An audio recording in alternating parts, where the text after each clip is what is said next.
Once upon a time, the Earth was perfect and clean. Nature's beauty stretched as far as the eye could see. Then came man, and made a real mess of things. Is there a happy ending to this story? Probably not. But with the help of a new computer program, we can learn some valuable lessons. Sim Earth, the sim stands for simulation, enables players to create, control, and possibly destroy entire planets. Inventor Will Wright wanted to create a realistic interactive computer environment. And I started writing something that would build little roads on the screen and then little houses next to them. And at some point I wanted to have it come alive, start animating it. So I started reading about traffic simulation.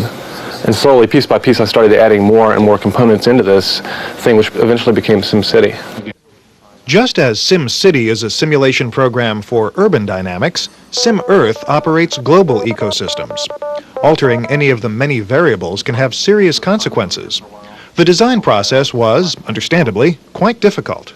Most of our simulations are built around so-called cellular autonoma technology, which is basically having a grid in the computer with each point in the grid representing something, be it a road or a building or a river.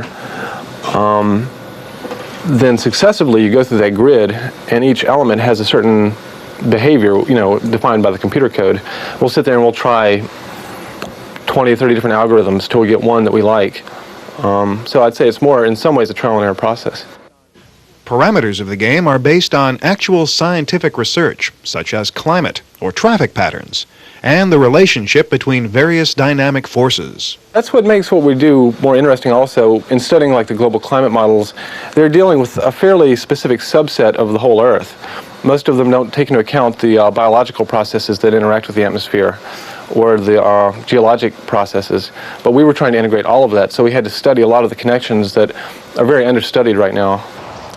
Perhaps the greatest challenge is finding a balance between a very complex but accurate model and a game which is less complex but very playable.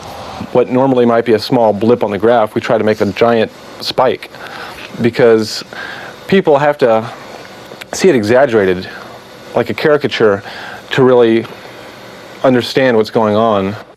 The principles underlying the design of Sim Earth were based on scientist James Lovelock's Gaia hypothesis. It was originally a theory proposed in 1976 by James Lovelock and Lynn Margulis, proposing that the Earth acts as a feedback system regulating itself in a sense like an organism would.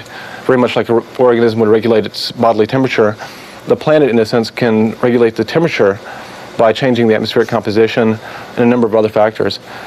When they first proposed this, most people thought it was pretty out in left field, but as the evidence is starting to pile up and a lot more people are starting to look at their ideas very seriously, and it's almost to the point where I think their ideas are becoming the paradigm for understanding the Earth's behavior. This simulation program will not predict next year's wheat harvest or even tomorrow's weather, but it can show the degree to which these different planetary systems are interlinked. And in the end, that may be the most valuable lesson of all. Terry Phillips, Silicon Valley Report.